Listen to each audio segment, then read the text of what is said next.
दोस्तों आपका 25 मार्च को 12वीं का गणित का एमपी बोर्ड एग्जाम का पेपर है। लगातार दोस्तों मैं आपको क्या है इंपॉर्टेंट बताते जा रहा हूँ, आपकी एनसीईआरटी बुक से टिक लगवाते जा रहा हूँ। ओके, और जो सिलेक्टेड हैं, जो प्रीवियस ईयर में आ चुके हैं, उनकी क्या है यहाँ बात कर रहे हैं। तो ये दोस्तों आपका क्या है पार्ट 3 रहने वाला है। इस वीडियो में दोस्तों मैं आपका अध्याय 8, अध्याय 9, अध्याय 10 इन 3 चैप्टर के क्या है आपको इंपॉर्टेंट टिक लगवा दूंगा। बाकी पार्ट 1 वाली वीडियो देख लीजिए, पार्ट 2 देख लीजिएगा। ओके, पार्ट 1 में अध्याय 1 से लेकर अध्याय 4 तक और पार्ट 2 में अध्याय आपके 5 से लेकर अध्याय 7 तक कंप्लीट करा दिएगा। क्रम से आप वीडियो देखकर तैयार करते जाइएगा। और क्वेश्चन आपके पास एनसीईआरटी बुक होगी। ओके, तो गवर्नमेंट स्कूल में तो आपको मिली भी होगी और इंग्लिश मीडियम वाले विद्यार्थी भी हैं तो उनको भी क्या है आसानी होगी। और एग्जाम्पल एक्सरसाइज बताता हूँ तो समझ में आ जाता है, तो टिक लगा कर रखिएगा। जो बताऊँ मतलब उतने तो पढ़ के रखना है। चलिए देख लेते हैं। अध्याय 8 हमारा समाकलनों के अनुप्रयोग। ये बहुत बढ़िया चैप्टर लगा। ओके, क्योंकि दोस्तों इसमें केवल और केवल इस चैप्टर से दोस्तों आपका 3 नंबर का एक क्वेश्चन आता है। ओके, 3 नंबर का एक क्वेश्चन आता है और बस अगर 3 नंबर पक्का करना चाहते हैं इस चैप्टर के 4 से 5 क्वेश्चन, 4 क्वेश्चन बस आप पढ़ लीजिए, आपका काम हो जाएगा। कौन कौन से? क्योंकि बहुत आपका ये अच्छा चैप्टर है। 4 क्वेश्चन पढ़िए, 3 नंबर पक्का।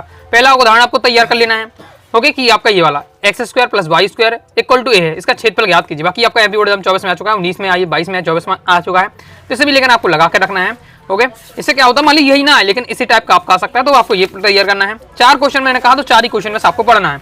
और पहला क्वेश्चन ये है, दूसरा क्वेश्चन ये पढ़ना है। ये भी आपका एमपी बोर्ड एग्जाम 24 में आ चुका है। ओके, तो इन दोनों जैसे कम ही चांस है पढ़ना, देखिए दोनों है। ओके, लेकिन इसके बाद 8.1 बस है, केवल एक प्रश्न वाली इसमें 8.1 जिसमें आपको पहला और दूसरा 2 क्वेश्चन है। तो 2 क्वेश्चन ये 2 उदाहरण है। 4 क्वेश्चन पढ़िए, 3 नंबर पक्का। 4 क्वेश्चन पढ़िए, यहाँ तक 3 नंबर फिक्स हो जाएगा। ओके, इसी टाइप का आप आए तो 4 क्वेश्चन अच्छे से समझ लेना है। ओके, बार-बार लिख कर प्रैक्टिस कर लेना, अच्छे से समझ लेना, आपके पक्का हो जाएंगे यहाँ से नंबर। ओके, ऑब्जेक्ट की बात करें, इस चैप्टर से ऑब्जेक्ट आते ही नहीं है, बाकी फिर भी 2 ऑब्जेक्ट हैं, इनको देख लीजिएगा। तो 1, 2, तीसरा और चौथा, आपको ये 4 क्वेश्चन आपको तैयार कर लेना, अच्छे से समझ कर तैयार करिएगा। थोड़ा बहुत क्वेश्चन घुमाकर भी आप पेपर में आता तो भी आपको दिक्कत नहीं होगी। बाकी बहुत हाई चांस है कि यही आपको एज इट इज रखा मिल जाए। क्लियर है? तो ये अपना चैप्टर होता है कंप्लीट हो जाता है। ओके, आगे देख लेते हैं अध्याय 9 अवकलज समीकरण। इससे देख लेते हैं अवकलज समीकरण की हम बात करते हैं। तो इसमें दोस्तों आपको क्या करना है, 9.1 की हम बात करते हैं। तो 9.1 में ओके, इससे भी हम बात करते हैं दोस्तों। 3 नंबर का क्वेश्चन आपके पेपर में पूछा जाता है, एक ही क्वेश्चन आएगा 3 नंबर वाला। ओके, तो इसमें आपका ये सॉरी टाइप रहता है, तो ये आपके ऑब्जेक्ट में पूछे जाएंगे। देखिए, तो अच्छे से इनको सबको प्रैक्टिस कर लीजिए, सबको प्रैक्टिस कर लीजिएगा। ये क्या ऑब्जेक्ट टाइम में आएंगे, तो मैं कहूँगा यार सबको प्रैक्टिस करिए, कोई क्वेश्चन बड़ी नहीं है, बस प्रैक्टिस बस करना है। ऑब्जेक्ट में यहाँ से आएगा, क्योंकि यहाँ से आपको 3 नंबर के ऑब्जेक्ट भी पूछे जाएंगे। ओके, और 2 आपके ये ऑब्जेक्ट टाइप है, तो ये आपको दिए, तो ये सब पढ़ लीजिएगा। ओके, 5 मिनट में आप सब पढ़ सकते हैं। ओके, समझ लीजिए कंसेप्ट को, फिर तो आप आसानी से 5 मिनट सब तैयार कर लेंगे। क्लियर है? फिर आपको उदाहरण नंबर 3 देख लीजिए, एमपी बोर्ड एग्जाम 19 में क्वेश्चन आया था। ओके, अध्याय 9 की हम बात कर रहे हैं, उदाहरण नंबर 3। 9.2 में इतना इंपॉर्टेंट नहीं है, अभी तक तो आया नहीं इससे। ओके, तो इसके भी आप स्किप कर सकते हैं। बाकी 2 एग्जाम्पल नहीं, 2 आपके लास्ट में विकल्प दिए, तो इनको आपको देख लेना है। इनको तो जरूर आपको जितने भी आपके बुक में मिले इस टाइप के सभी आपको विकल्प पढ़ के रखना है। ओके, फिर आपको दोस्तों उदाहरण नंबर 4 पढ़ना है, इंपॉर्टेंट रहने वाला है। व्यापक हल से संबंधित अवकलज समीकरण का व्यापक हल से संबंधित जरूर क्वेश्चन आएगा, हाई चांस है, बहुत ज्यादा पढ़ के रखना है। उदाहरण नंबर 4, जब उदाहरण नंबर 5 देखिए एमपी बोर्ड एग्जाम 23 में है। ओके, तो हो सकता है उदाहरण नंबर 4 आपका आ जाए। ओके, क्योंकि देखा क्या जा रहा है कि एकदम क्वेश्चन जो आपका प्रीवियस ईयर में है वही नहीं आ रहा, लेकिन उसी से संबंधित आ रहा, तो आपका ये आ चुका है जैसे, तो आपका ये आ जाए। ओके, तो पढ़ के आपको ये दोनों क्वेश्चन रखना है। इसके बाद उदाहरण नंबर 7, बाकी उदाहरण नंबर 7 छोड़ भी सकते हैं, एग्जाम 24 में क्वेश्चन था। ओके, नेक्स्ट हमारा दोस्तों नेक्स्ट क्वेश्चन है हमारा उदाहरण नंबर 8। उदाहरण नंबर 8 आपको पढ़ लेना है। फिर आपका इस चैप्टर में इस टाइप का भी क्वेश्चन है कि किसी बैंक के मूलधन की वृद्धि 5% वार्षिक दर से होती है, कितने वर्षों में 1000 रुपये की राशि दुगनी हो जाएगी। इस टाइप से भी 2-3 क्वेश्चन है, तो एक टाइप का ये भी, मतलब आपको एक क्वेश्चन ये भी लगा, उदाहरण नंबर 9 है। ओके, इसके बाद आ जाता है 9.3 हमारी, इसमें आपको पहला, दूसरा, 7 मतलब 3-4 क्वेश्चन यहाँ से लगा लीजिएगा। अवकलज समीकरण का व्यापक हल किस तरह से किया जाता है वो आपको देखो सीख के ही रखना है। क्वेश्चन यहाँ से आपका आएगा। ओके, एक ऑब्जेक्ट टाइप का यहाँ दिया हुआ है, तो आपको तैयार कर लेना है। बाकी आप स्किप कर सकते हैं। ओके, लेकिन जो मैं आपको बता रहा हूँ वो आप लगा लेते हैं। ओके, जैसे आपने पहले भी लगा लिए हैं क्वेश्चन ये सब। ओके, तो आपके पास टाइम रहता है, तो आपके अपने से और भी तैयार करिए। मैं उनके लिए इतनी बिल्कुल सिलेक्टेड बता रहा हूँ जिन्होंने बिल्कुल साल भर नहीं पढ़ा है। ओके, और इतना पूरा तो क्वेश्चन लगा नहीं सकते हैं, तो उनकी मैं बात करूँ। देखिए, जो विद्यार्थी लगातार पढ़ते हैं मैं उनसे कहूँगा जितने ज्यादा क्वेश्चन हो सके सब आपको लगा के रखना है। 9.4 की हम बात करते हैं। ओके, तो यहाँ से भी अभी प्रीवियस पेपर में नहीं आया है, लेकिन आपका क्या है यहाँ से भी आपको 2-3 क्वेश्चन लगा के पहला लगा के रखिएगा। ओके, आपका 6वां हो जाता है आपका, और यहाँ से दोस्तों आपका 8वां हो जाता है। तो ये आपका 3-4 क्वेश्चन आपका पढ़ के यहाँ से रखिएगा। 2 आपके यहाँ ऑब्जेक्टिव टाइप है, तो इनको देख लेना है। फिर आपको दोस्तों उदाहरण नंबर 14 अवकलज समीकरण, इसका व्यापक हल वाला है क्वेश्चन। उदाहरण नंबर 14, उदाहरण नंबर आपका 15 एमपी बोर्ड एग्जाम 23 में आया था। ओके, उदाहरण नंबर 15 दिया हुआ है। फिर उदाहरण नंबर आपका 16। ओके, ये आपको उदाहरण नंबर 16 आगे देख लेते, आ जाता है 9.5। इससे हाई चांस है आपका। ओके, हर चैप्टर में क्या है बहुत सारी प्रश्नावलियाँ होती है, तो कुछ ऐसी प्रश्नावली होती है जहाँ हाई चांस होते हैं।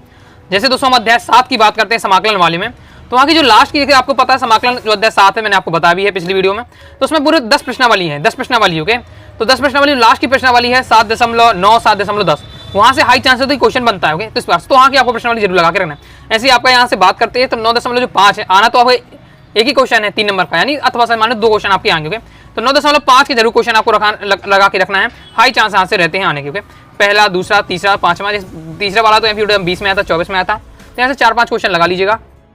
आगे देख लेते हैं। आगे दोस्तों आपका छठवां क्वेश्चन आपको देख लेना है, 2 आपके ऑब्जेक्टिव टाइप दिए हो तो देख लीजिएगा। ओके, कंप्लीट हो जाता हमारा ये आपका अध्याय 9। ओके,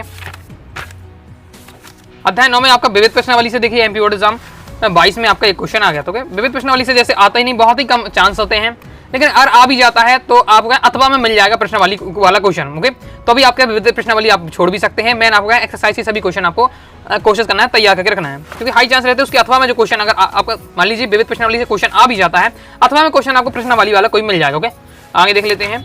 अब आज नेक्स्ट हमारा अध्याय है अध्याय 10 सदिश बीजगणित। ओके, तो इससे दोस्तों हम बात करते हैं 2-2 नंबर के 2 क्वेश्चन आते हैं, 2-2 नंबर के 2 क्वेश्चन आपके आते हैं, यानी शॉर्ट टाइप वाले क्वेश्चन आपको यहाँ से पढ़ना है। पूरे शॉर्ट टाइप क्वेश्चन कौन कौन से पढ़ना है यहाँ से भी दोस्तों आप सिलेक्टेड मैं आपको बता रहा हूँ, और जो मैं बताऊंगा हाई चांस उनके आने के, इसलिए अच्छे से तैयार कर लेना है। पहले दोस्तों आपको ये तैयार कर लेना है, इतना सेक्शन तैयार कर लेते हैं तो आपके ऑब्जेक्ट बन जाएंगे। और यहाँ से दोस्तों आपके 3 नंबर के ऑब्जेक्ट आते हैं, तो इन्हीं से क्वेश्चन ऑब्जेक्ट बनते हैं। ओके, जैसे आपका शून्य सदिश क्या है ये समझ लीजिएगा, मात्र सदिश क्या है ये समझ लीजिएगा, और आपका संरेख सदिश क्या है, समान सदिश, ऋणात्मक सदिश, इन्हें समझ लेते हैं तो क्वेश्चन आंसर जब सॉल्व करेंगे तो भी आसानी होगी। तो ये आपको जरूर समझ के रखना है। यहाँ से ऑब्जेक्ट आपके बन जाती है।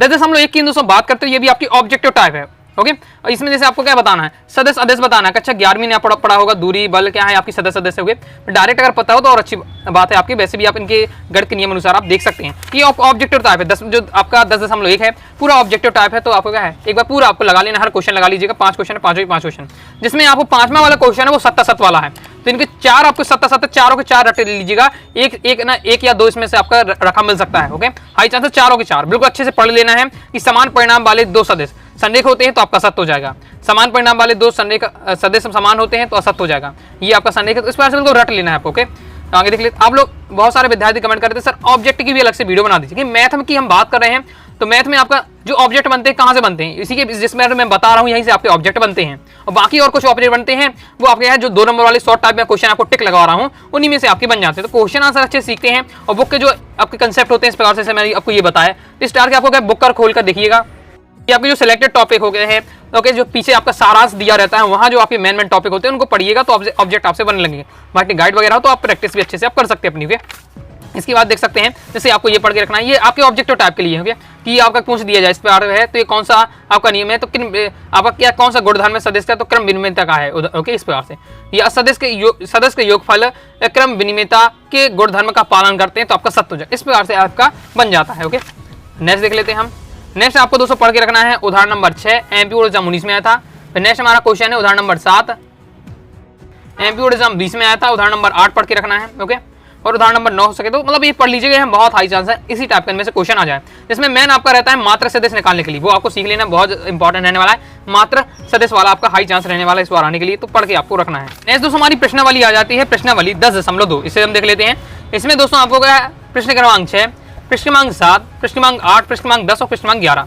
जैसे आपको इसमें मात्र सदिश वाला सीख के रखना है, बहुत ज्यादा इंपॉर्टेंट है। इसके इस वेक्टर के अनुदेश क्या है, वेक्टर एक अनुदेश जो भी आपको वैल्यू दी जाएगी उसका अनुदेश है मात्र सदिश ज्ञात कीजिए, तो ये हाई चांस है। ओके, और एक उदाहरण भी बताया तो वो पढ़ के रखिएगा, दोनों में से आपका कोई एक आ जाएगा। ओके, ये आपका 8वां क्वेश्चन पढ़ लीजिएगा। इसके बाद दोस्तों आपका 6वां वाला, जिसमें आपको क्या है vector A vector B vector C दे दिया जाता है, वैल्यू योगफल निकालिए, तो वो आपको सीख के रखना है। साथ ही जैसे ये वाला क्वेश्चन है आपके दूसरा और तीसरा, तो ये आपके ऑब्जेक्टिव टाइप आपके आ सकते हैं। ओके, कि समान परिणाम वाले क्या है सदिश लिखिए, समान दिशा वाले सदिश लिखिए, तो ऑब्जेक्टिव टाइप आ सकता है। ओके, तो बहुत ज्यादा छोटे हो आप समझ सकते हैं, एक शब्द में एक बार देखकर हम आंसर दे सकते हैं, वो समझ आइए ऑब्जेक्ट में आपके रहते हैं। ओके, फिर आपको क्या प्रश्न क्रमांक 10वां प्रश्न क्रमांक 11वां आपको क्या तैयार करके रखना है, जिसमें ये इंपॉर्टेंट रहने वाला कि आपको 2 क्या है इस बार से दे दिए जाएंगे। ओके, वैल्यू और आपको उनका कहा जाएगा कि ये क्या है संरेख है। ओके, तो तैयार आपको करके रखना है। नेक्स्ट हमारा दोस्तों क्वेश्चन रहने वाला है प्रश्न क्रमांक आपका 16, एमपी बोर्ड एग्जाम 22 में आया था। फिर 2 आपके ऑब्जेक्टिव टाइप है, तो इनको आपको देख लेना। प्रश्न क्रमांक 18वां 19वां ऑब्जेक्टिव टाइप है। देखिए यहाँ की बात करें तो यहाँ सही कथन नहीं है, ये बताना इसमें ये बी और सी डी और ये तीनों कथन सही नहीं है, इसलिए तीनों आंसर हो रहा है आपका। ओके, बाकी आपको क्या है इसको समझ के रखना है। आगे देख लेते हैं। इसके बाद नेक्स्ट हमारा आ जाता है उदाहरण नंबर 13 आपको तैयार करना है, एमपीओडिज्म 20 में आया था। ओके, उदाहरण नंबर 13 बिल्कुल। अब देखिए दो नंबर के क्वेश्चन, 2 क्वेश्चन आए, तो जितने मैं आपको बता रहा हूँ देखिए शॉर्ट ही टाइप है। ओके, 2 लाइन के आंसर रहने वाले। उदाहरण नंबर आपको क्या है 13 पढ़ लेना है, उदाहरण नंबर फिर आपको 16 तैयार कर लेना है। सब देखिए एक 2 लाइन के हैं। ओके, और हर एक कंसेप्ट आप सीख जाते हैं तो आपसे सब बन जाएगा। ओके, इसके बाद नेक्स्ट आपका क्या है उदाहरण नंबर 19 में आपको तैयार करना है, एमपीओडिज्म 23 में एक क्वेश्चन आया था। उदाहरण नंबर 21 में आपको देख लीजिएगा, एमपीओडिज्म 20 में आया था। फिर आपका आ जाता है प्रश्नावली 10.3, जिसमें हम देखते हैं तो ये दूसरा और चौथा तो एमपीओडिज्म 24 में आ चुका है। ओके, इसकी भी कर सकते हैं, तो इसमें आपको तीसरा जैसे पढ़ के रखना है, छठवां पढ़ के आपको यहाँ रखना चाहिए। ओके, इसके बाद दोस्तों आपको इसमें आपका है ये पहला वाला क्वेश्चन भी देख लीजिएगा। ओके, तो ये आपको क्वेश्चन करना है। देखिए 2 क्वेश्चन छोड़ देते हो, बाकी आपको 4 से 5 क्वेश्चन यहाँ से लगा लेना है। ओके, आगे नेक्स्ट देख लेते हैं। नेक्स्ट इसके आगे आपको दोस्तों प्रश्न क्रमांक 16 देख लेना है, और लास्ट में दोस्तों आपको प्रश्न क्रमांक 18 में एक ऑब्जेक्टिव टाइप है, तो इसे देख लीजिए, इसका सॉल्यूशन ये रहने वाला है। आगे नेक्स्ट देख लेते हैं। नेक्स्ट आपको उदाहरण नंबर 22 में देख लेना है, उदाहरण नंबर 24 में इंपॉर्टेंट रहने वाला है, जिसमें आपको क्या है त्रिभुज का क्षेत्रफल ज्ञात करना पड़ता है। ओके, तो इसके बाद आपको उदाहरण नंबर 25 में एमपीओडिज्म 19 में आया था।